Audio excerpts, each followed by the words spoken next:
अस्सलामुअलैकुम व्यूअर्स, आज हमारे किचन में बन रहा है बहुत ही मज़े का खाउसे। ये डिश वैसे तो परमीज़ है, लेकिन ये कराची में मेमन भी बहुत बनाते हैं और मैंने अपनी एक फ्रेंड के घर ही खाई थी, मुझे बहुत पसंद आई थी, तब से मैं भी बनाती हूँ। और मैं आज आपके साथ इसकी बहुत ही सिंपल और आसान रेसिपी शेयर करूँगी जो आपके लिए घर में बनाना और घर के अंदर ही मौजूद इंग्रेडिएंट्स के साथ बहुत आसान होगा। रेसिपी शुरू करते हैं बिस्मिल्लाहिर्रहमानिर्रहीम से। ये जो मैंने इस कुकर में तकरीबन 1 कप भर के ऑयल का डाला है, और ये जब ऑयल थोड़ा सा गर्म हो जाएगा तो फिर हम इसके अंदर प्याज शामिल कर देंगे। ये मैंने प्याज ले लिए थे, ये तकरीबन 2 बड़े प्याज थे और एक छोटा प्याज था, उसको मैंने छोटा छोटा काट लिया और इसको हम इसमें थोड़ा सा ब्राउन करेंगे। ज़्यादा ब्राउन नहीं करना, बिल्कुल जब ये ब्राउन होना शुरू हो तो उस पॉइंट पे फिर हम इसकी मज़ीद इंग्रेडिएंट शामिल करके इसको पकाएंगे। अच्छा, इस रेसिपी के 3 मेन हिस्से होंगे। एक, ये 3 हिस्सों में सर्व होगी। एक जो है हम स्पैगेटी जो है वो रखेंगे, और एक तरफ जो है गोश्त की ग्रेवी होगी। मैं बीफ की बना रही हूँ, आप चाहें तो चिकन की बना लीजिए या बोनलेस मटन ले लीजिए।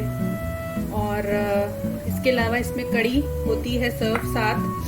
ये असल में तो इसका ओरिजिन बर्मीज़ है, बर्मा की ये डिश है, लेकिन इसको कराची में जिस तरह से बनाते हैं, मैंने तो अपने मेमन फ्रेंड्स के यहाँ खाई हुई है, तो वो लोग इसको बेसन की कड़ी की तरह बनाते हैं, वरना इसमें जो ओरिजिनल रेसिपी है उसमें कोकोनट मिल्क का इस्तेमाल होता है। तो ये जो मैं आपको तरीका बता रही हूँ, इससे भी ये बहुत मज़े की बनती है। और बेसन जो है वो तो आसानी से अवेलेबल भी होता है, कई दफ़ा आपको कई अपनी करीबी शॉप से कोकोनट मिल्क नहीं भी मिलता, तो ये उन लोगों के लिए बड़ा अच्छा सब्स्टिट्यूट है और इसका टेस्ट भी बहुत अच्छा आता है। तो इसलिए मैंने ये बेसन लिया है कड़ी के लिए, तकरीबन 3 से 4 टेबलस्पून ये मैंने भर के ले लिया है।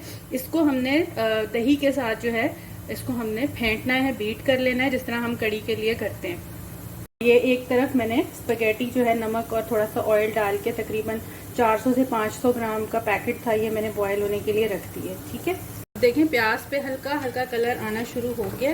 अब इस पॉइंट पे मैं इसमें तकरीबन 2 टेबलस्पून जो है ये लहसुन अदरक का पेस्ट शामिल कर दूंगी, जिसमें 3 हिस्से लहसुन के और 1 हिस्सा गार्लिक का होगा। इसे हम थोड़ा सा पकाएंगे 1 आधा मिनट, और ताकि इसका कच्चापन खत्म हो लहसुन का। लहसुन जो है वो पक चुका है, 1 मिनट हो गया है। अब ये तकरीबन 700 ग्राम, 700 से 750 ग्राम के करीब ये बीफ है, बोनलेस है, इसको मैं इसमें शामिल कर दूंगी। इसकी मैंने छोटी छोटी बोटियां कर ली थी। ये बीफ जो है, और अब हम इसको इसका थोड़ा सा पानी खुश्क होने तक भूनेंगे। ये अब आप देख सकते हैं ये इसका पानी जो है खुश्क हो गया है गोश्त का। अब हम इसमें मैंने 2 बड़े साइज़ के टमाटर छिलका उतार के चॉप कर लिए थे, छोटे छोटे काट लिए थे, वो शामिल कर देंगे। और इसके अलावा इसमें जो मसाले जाएंगे वो बहुत ही सिंपल हैं। ये आप देख सकते हैं तकरीबन 1 टेबलस्पून ये कुटा हुआ धनिया है, 1.5 टीस्पून नमक है, आप हस्बे जायका डालिए। तकरीबन 2.5 टीस्पून मैं लाल मिर्च पाउडर ले रही हूँ, 1 टीस्पून हल्दी पाउडर है, और तकरीबन 1 टेबलस्पून इसमें ज़ीरा जाएगा। ये डाल के अब हम इसे थोड़ा सा पकाएंगे 1-2 मिनट। मसाले को टमाटर के साथ पकते हुए और दीगर मसालों के साथ पकते हुए 1 से 2 मिनट हो गए। अब मैं इस पॉइंट पर इसमें पानी शामिल कर दूंगी और इसे हमने प्रेशर देना है। मेरा कुकर पानी जो है वो ज़रा कम लेता है, तो मैं इसमें मैंने बाउल ही सिर्फ डाला है, तो इसको हम गला लेंगे अच्छी तरह। हम इससे प्रेशर देंगे। मेरा जो है ये विसल वाला है, 3 से 4 विसल्स में हो जाएगा। बीफ थोड़ा सा ज़्यादा टाइम लेता है क्योंकि सख्त होता है। अगर आप चिकन का बना रहे हैं तो उसके लिए फिर आपको कुकर की ज़रूरत ही नहीं है, वो तो वैसे ही बोनलेस जल्दी गल जाता है।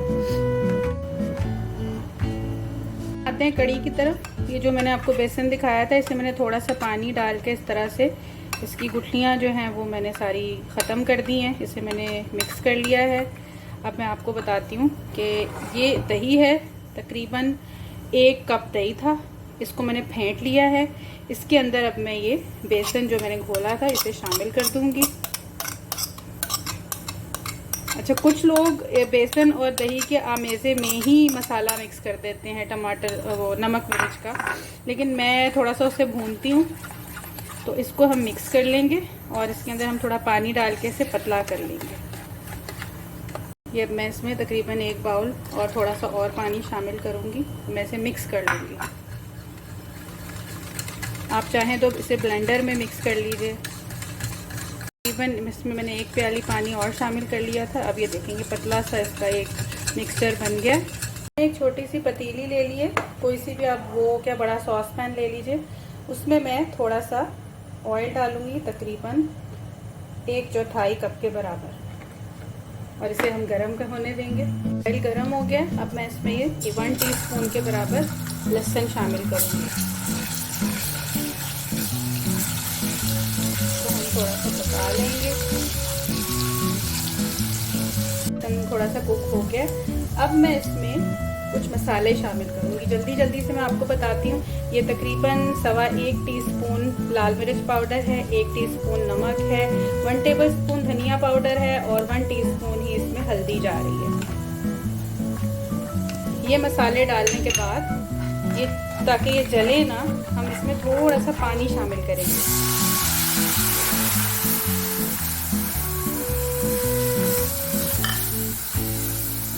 पानी शामिल करके हम इसे थोड़ी देर पकाएंगे।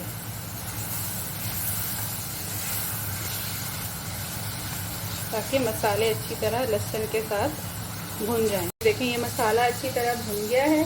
अब जो हमने बेसन और दही का मिक्सचर बनाया था उसे हम एक इस तरह सीव ले लेंगे और उसमें से हम छान के डालेंगे, ताकि अगर कोई गुठली रह भी गई है तो वो इसमें ना जाए।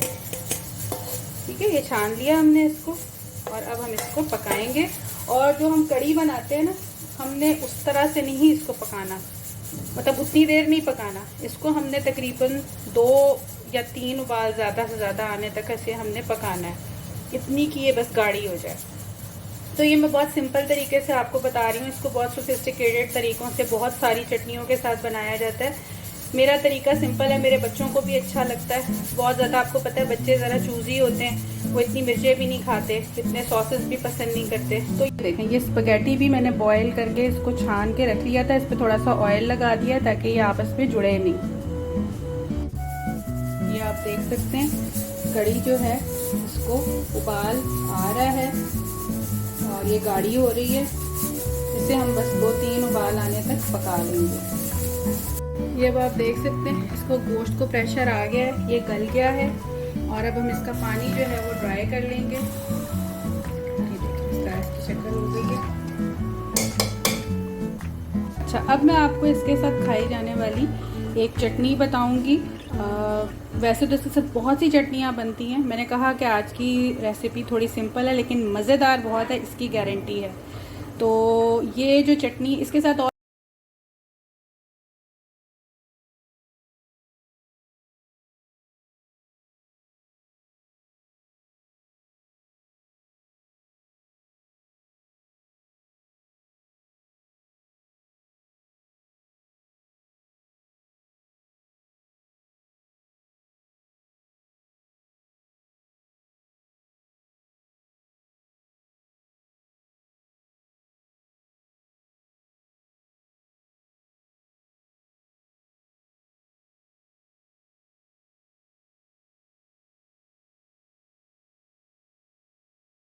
मैं इसको ड्राई मिल में पीसूँगी। ये मैं डाल रही हूँ इन चीज़ों को इसमें, और थोड़ा सा मैं इसमें पानी शामिल करूँगी। थोड़ा सा मैं पानी डाल रही हूँ और मैं आप देख सकते हैं बहुत ही मज़े की चटनी तैयार है। इसमें मैं थोड़ा सा 1 चुटकी के बराबर बस नमक शामिल करूँगी। ये खासी तेज़ होती है तो इसको एहतियात से बनाइएगा और एहतियात से ही खाइएगा। अच्छा, इसे थोड़ा सा और इम्प्रोवाइज मैंने इस तरह किया है कि ये वैसे तो तली हुई प्याज के साथ सर्व की जाती है, लेकिन जो चीज़ मैं आपको बता रही हूँ उसके साथ इसका आपको प्याज से भी ज़्यादा मज़ा आने वाला है। ये चिप्स हैं, कुरकुरे चिप्स हैं। पाकिस्तान में तो मुझे याद है कराची में हम स्लिम्स लिया करते थे, तो इनके साथ आप इसे सर्व करें प्याज की जगह। ये लाजवाब टेस्ट होगा और आप याद करेंगे कि आपने कोई चीज़ खाई है। ये अब मैं थोड़ी सी चिप्स भी निकालूंगी, इसकी सर्विंग भी मैं आपको बताऊंगी कि ये किस तरह खाया किस तरह जाता है। चिप्स निकाल लिए हमने। ये अब इसका पानी खुश्क हो गया है इस मटन इस बीफ ग्रेवी का। और अब ये बिल्कुल तैयार है। अब मैं इसको सर्व करूँगी और आपको दिखाऊँगी डिश आउट करके। अब ये मैं इसको निकाल लूँगी।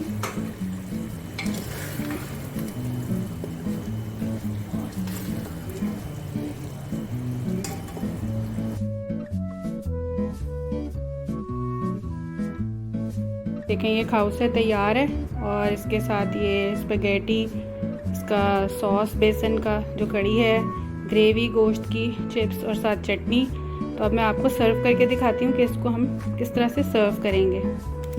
सबसे पहले हम एक प्लेट में, सर्विंग प्लेट में हम थोड़ी सी स्पैगेटी निकाल लेंगे। स्पैगेटी रख ली। अब हम इसके ऊपर ये जो हमने बनाया है बेसन की कड़ी, ये डालेंगे।